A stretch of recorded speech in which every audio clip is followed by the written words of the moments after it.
Bonjour à tous et à toutes. Encore 20 minutes éclairantes sur le cyberharcèlement et la façon dont les intelligences artificielles peuvent nous aider à combattre en effet ce fléau avec deux jeunes entreprises innovantes, Nanaba et Bodyguard. Et je résiste pas à la joie au début de demander à Anne-Laure pourquoi Nanaba. Bonjour, alors pourquoi Nanaba? C'est une grande histoire. Nanaba, c'est né tout d'abord d'un personnage, puisque dans Nanaba, il y a aussi du gaming, ludo-éducatif. Et il nous fallait un personnage pour animer ce gaming. Donc on est parti sur une banane qu'on a trouvé très fun et à qui va arriver toute une histoire autour de l'éco-citoyenneté aussi, de l'éco-responsabilité. Et donc, au début, l'application devait s'appeler Banana. Sauf que Banana, ça n'est pas forcément très positif quand on va sur les réseaux sociaux et quand on va sur différents moteurs de recherche. Donc, on a voulu changer de nom. Et en fait, le fils de mon associé nous a dit, mais enfin, non, vous avez qu'à le mettre en verlan. Vous parlez aux jeunes, donc mettez-le en verlan. Et c'est devenu Nanaba. Voilà, la petite anecdote. Merci beaucoup Anne-Laure. On voit que le côté intergénérationnel fait des merveilles décidément dans tous les domaines. C'est en effet une très belle histoire. Anne-Laure, vous-même, qui êtes-vous ? Alors moi, qui je suis une chef d'entreprise depuis 14 ans. En fait, je sais quasiment faire que ça, développer des entreprises dans des secteurs d'activité qui sont complètement différents de la tech, puisque c'est ma première start-up dans la tech. Je suis associée avec Olivier depuis maintenant 10 ans et on a vécu le Covid, le confinement. Je suis aussi maman de 4 enfants. Et donc, oui, je sais, ça peut surprendre. Et donc, j'ai un ado de 12 ans qui est forcément addict au smartphone, à la tablette, à des contenus que je trouve, moi, forcément assez dégradants parfois et pas forcément très instructifs. Et je me suis dit qu'en tant que maman et chef d'entreprise, il fallait changer les choses, qu'il y avait une vraie voie en fait, face à nous pour utiliser ce temps d'écran de façon intelligente. Et donc, c'est comme ça qu'est née cette idée, vraiment pour des parents, en fait, penser pour des parents et pour aider les enfants à mieux apprendre et différemment. En effet, maman, chef d'entreprise et femme de la tech, du coup, merci beaucoup pour ça, pour votre exemplarité. On en a besoin en effet. Et donc, notre homme de la tech aujourd'hui, c'est Charles de Bodyguard. Alors pareil, Bodyguard. Pourquoi Bodyguard ? Alors, j'ai beaucoup moins d'explications qu'Anne-Laure. Pourquoi Bodyguard ? C'était la notion de garde du corps. Et en l'occurrence ici, un garde du corps virtuel. C'est aussi important quand on réfléchit au nom d'une boîte, d'avoir un nom simple à retenir, qu'on puisse savoir écrire et savoir prononcer. Et important, si on a une vocation internationale, d'avoir un nom qui se veut également international.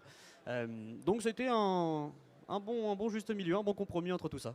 Très bien. Et Charles, homme de la tech, du coup, votre fonction au sein de Bodyguard ? Votre responsabilité ? Je suis le fondateur de Bodyguard et donc le président de Bodyguard. Et c'est une boîte que j'ai fondée il y a 4 ans, 5 ans. C'est ma première expérience professionnelle.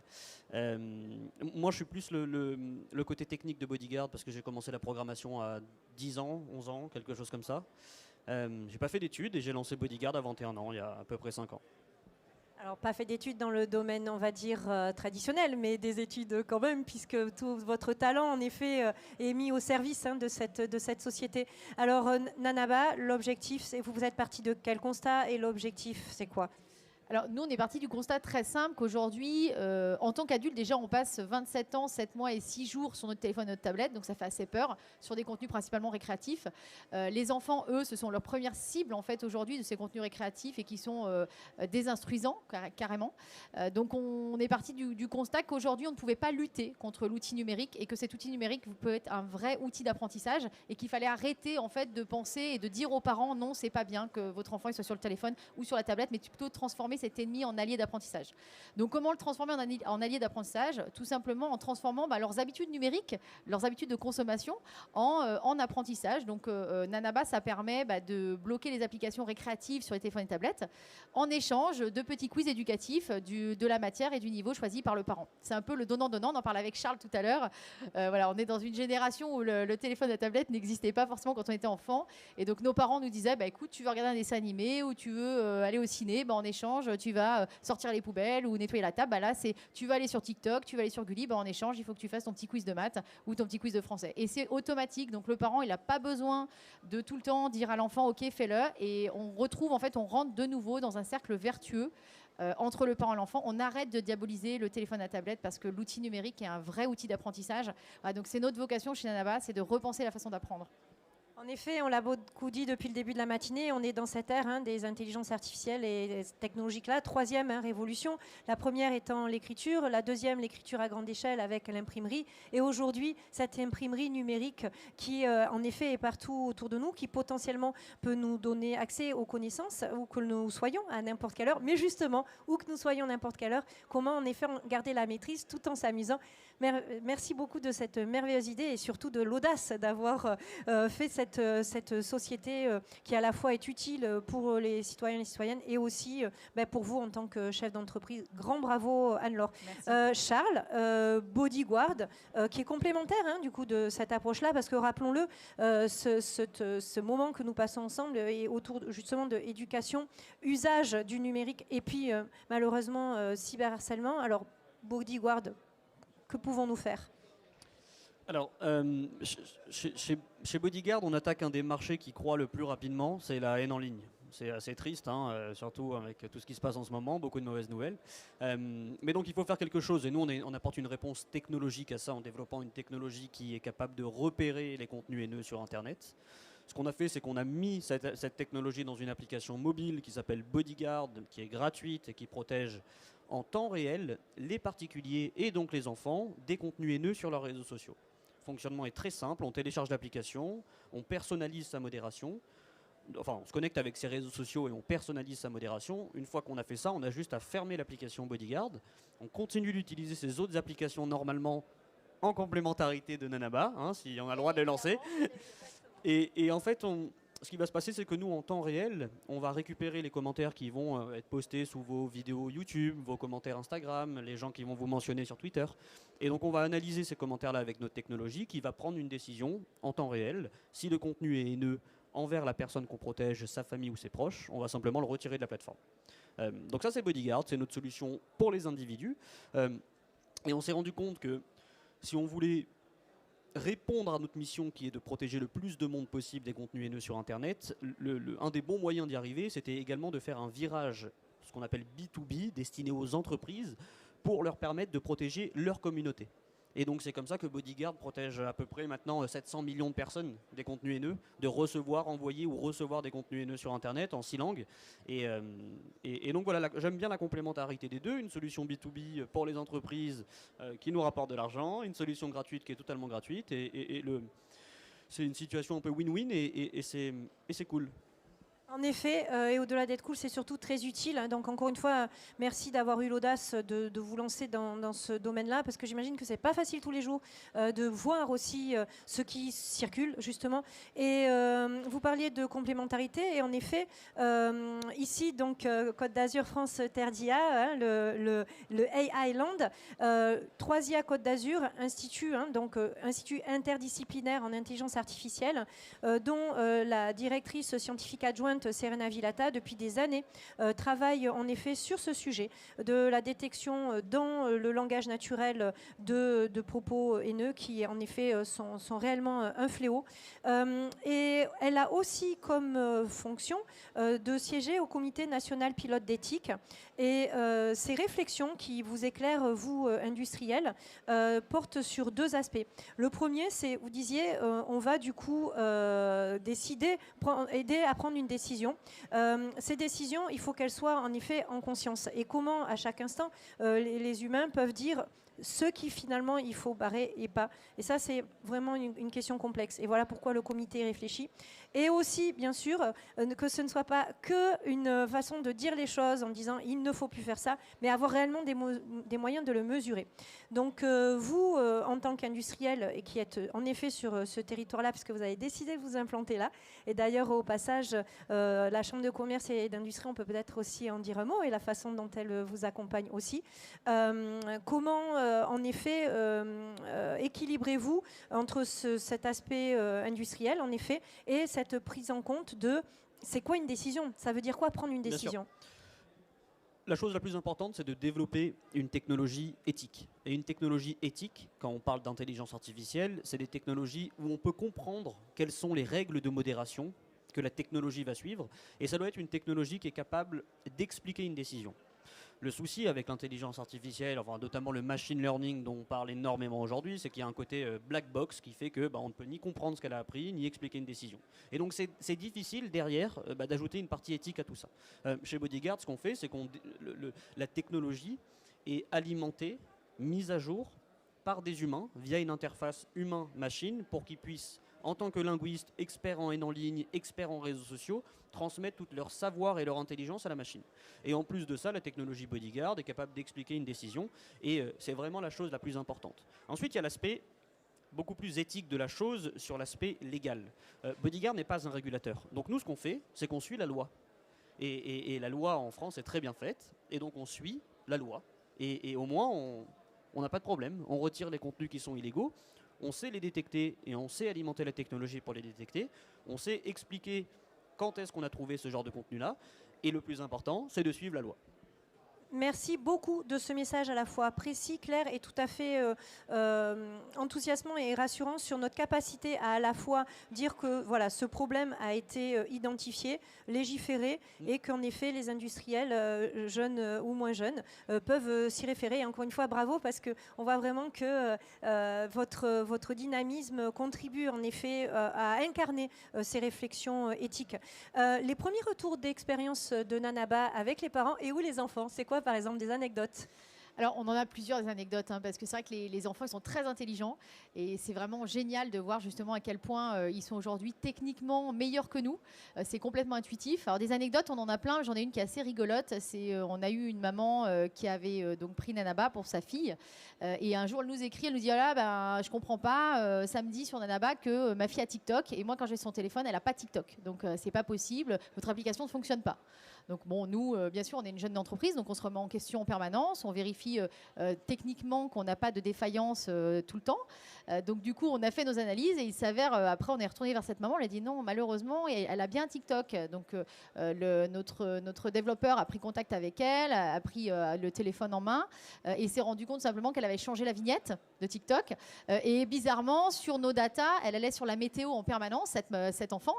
Donc là, tout de suite, ça nous a interpellés. On s'est dit, attends, elle va plusieurs fois par jour sur la météo, il y a quelque chose qui ne va pas. Et en fait, elle avait tout simplement changé la vignette. Donc sa maman pensait qu'elle n'avait pas TikTok, elle l'avait. Donc ça, c'est des petites anecdotes rigolotes.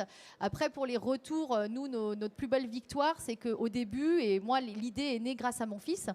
Et quand j'ai parlé de cette idée à mon fils, bien sûr, il l'a vu comme « Oh là là, mais maman, t'es dingue, mais ne fais pas ça, pitié, pitié, ne fais pas ça. Tous mes copains vont me détester. » Parce que bien sûr, sa classe a été une classe pilote, bien évidemment. Voilà. Et donc, au début, il est vrai que ses amis qui venaient à la maison régulièrement pour s'amuser n'avaient plus trop envie de venir. Et en fait, très rapidement, au bout de 3 semaines d'utilisation, il s'avère que les parents bloquent beaucoup moins les applications et les enfants font beaucoup plus de quiz. Nous, il faut savoir qu'aujourd'hui, au bout de 7 mois de commercialisation, on est à 1 300 000 quiz réalisés. Et pourquoi ils font plus de quiz? Parce que dans Nanaba, il y a une IA qui travaille justement sur la perception des enfants, sur leurs soft skills, sur leur façon d'appréhender, sur pourquoi est-ce qu'ils bloquent sur telle et telle question, de façon à ce qu'ils réussissent à apprendre. L'objectif, c'est vraiment pas que d'aller aider le parent, c'est d'aller aider l'enfant sur apprendre. Donc, au bout de 3 semaines d'utilisation, les enfants, spontanément, ils font les quiz parce qu'ils se rendent compte qu'au lieu de passer 1 heure sur leur devoir, en faisant des quiz réguliers, en allant sur l'application préférée, qui sont les applications récréatives, ils apprennent sans même s'en rendre compte. Donc ça, c'est notre plus belle victoire aujourd'hui. Et c'est vrai qu'on a la chance aujourd'hui d'avoir une belle communauté. On a 30 000 utilisateurs sur Nanaba. On est présent dans 4 pays. Donc voilà, on est vraiment content, on est fiers de notre projet et on croit vraiment en fait à cette nouvelle façon d'apprendre. Et on a une version adulte qui sort dans quelques semaines parce que les adultes aussi, on est des surconsommateurs d'applications récréatives. Et si à chaque fois qu'on va sur des récréatifs, on apprend quelque chose, je pense que le monde demain sera plus instruit. Voilà. Merci infiniment Anne-Laure pour ce message d'espoir. En effet, cette anecdote, il me semble, est tout à fait parlante sur la capacité de l'être humain de toujours, en effet, et heureusement, maîtriser la machine et comprendre comment ça marche. Et j'imagine que ça vous a fait aussi progresser dans votre processus industriel. Donc merci à cet enfant, à cette maman qui vous a fait ce retour et à vous d'avoir continué à vous perfectionner. Peut-être une recommandation aussi de Serena Villata, telle qu'elle nous l'exprimait en conférence inaugurale de la semaine du cerveau il y a quelques semaines. C'est en effet essayer d'aller vers une conception éthique, enfin d'aller vers de l'éthique par conception. Excusez-moi parce que ça me venait en anglais, de l'éthique par conception. Et il me semble que vous incarnez en effet cette volonté, cette intention de faire de l'éthique par conception, parce qu'on le dit, on le rappelle, les intelligences artificielles, ce ne sont que des outils. Et chaque outil a un usage et chaque usage doit être maîtrisé. Si l'outil est utilisé pour quelque chose dont ce n'est pas l'usage, ce n'est pas l'outil qui est remis en cause, mais bien l'humain, l'homme ou la femme, qui en fait cet usage-là. Donc, il me semble que vous incarnez en effet cette intention d'aller vers de l'éthique par conception. Et donc, peut-être en conclusion et pour éclairer, non pas conclure, mais ouvrir justement sur voilà, ce message d'espoir et d'enthousiasme, de dire cet outil, en effet, ça peut contribuer à faire des choses qui ne sont pas souhaitables pour l'humanité. Mais vous avez 2 applications qui concrètement sont vraiment utiles. Donc, votre message d'espoir par rapport à vos applications respectives, donc Charles. Moi, mon message d'espoir, c'est de dire que la haine en ligne représente 4 à 5% des contenus sur Internet. Ça veut dire qu'il y a 95% des contenus qui sont positifs, neutres, gentils, ce que vous voulez, mais en tout cas qui ne sont pas haineux. Et le cerveau humain a un petit biais, c'est de se concentrer sur le négatif, sur ce qui ne va pas, et ça peut user mentalement. Et c'est ça mon message d'espoir, de dire que les choses vont dans le bon sens et qu'on avance dans le bon sens et que tout va aller de mieux en mieux. Donc voilà. Oui, et avec vos compétences complémentaires qui sont vraiment, encore une fois, tout à fait incarnées. Anne-Laure, votre message d'espoir pour aujourd'hui, demain? Alors moi je suis tout à fait d'accord avec Charles, je pense qu'il faut se concentrer sur le positif. C'est un petit peu la même chose pour nous avec l'utilisation du téléphone et de la tablette. Aujourd'hui il y a plein de parents, on a face à nous en fait des gens qui décrient en disant oh là là mais Nanaba, vous poussez les enfants à utiliser le téléphone et la tablette. Non, on les pousse pas à utiliser le téléphone et la tablette, on veut juste transformer ce temps d'utilisation en temps intelligent. Et on veut faire une automatisation d'apprentissage, c'est vraiment notre objectif. Donc moi je suis exactement comme Charles, je pense qu'aujourd'hui on est dans un monde qui est certes on a des crises en ce moment et on le sait, il y a des gens qui vivent des véritables horreurs, donc on est dans un monde quand même qui est beau, il faut voir les belles choses et je pense qu'on a des talents demain qui vont arriver, c'est la jeunesse qui est en train de se former aujourd'hui. Bodyguard permet justement à ces jeunes aujourd'hui de ne pas souffrir de cyberharcèlement, de les protéger mentalement parce qu'il y en a besoin et Nanaba je pense peut leur permettre aujourd'hui d'apprendre de façon différente, de développer leurs soft skills, de prendre confiance en eux, puisqu'aujourd'hui je pense que Charles et moi si on est là c'est avant tout parce que on a confiance en nous. Et cette confiance en nous, c'est quelque chose qu'on cultive tous les jours. Et être chef d'entreprise, c'est surtout ça. C'est surtout être résilient et savoir ne jamais rien lâcher malgré les difficultés. Parce que quand on est une start-up, on connaît des difficultés. On n'arrive pas comme ça du jour au lendemain en claquant des doigts. Et donc, je pense qu'avant tout, c'est ce message d'espoir que j'ai envie de donner. C'est de dire que quand on croit en soi, quand on a des beaux projets, quand on est bien entouré, on peut faire des choses extraordinaires. Merci infiniment. En effet, bien entouré. Côte d'Azur, France, Terre d'Ia et Island. Il me semble qu'en effet, on est exemplaire dans cette approche qui est en effet pluridisciplinaire avec le territoire, avec les entreprises grandes ou petites et avec les académiques, la recherche publique qui en effet donne une vision et fait de la recherche au quotidien. Et vous qui prenez le meilleur de cette science-là, de cette nouvelle discipline qu'est l'intelligence artificielle et qui nous rappelez au quotidien que ce n'est qu'un outil, mais qu'en effet, on peut l'utiliser pour qu'il soit réellement au service de l'humanité. Merci beaucoup d'incarner cette exemplarité-là, parce que vous, il me semble, vraiment, vous êtes un modèle de persévérance, de coopération. Voilà, vous ne faites pas partie des mêmes sociétés, mais en effet, vous savez à quel point on s'entend bien. Voilà, vous pouvez être complémentaires en effet, et aussi bien sûr de créativité. Donc grand merci et nous vous souhaitons le meilleur pour la suite. Et encore merci d'avoir de votre généreux temps ici ce samedi au premier festival sur l'intelligence artificielle.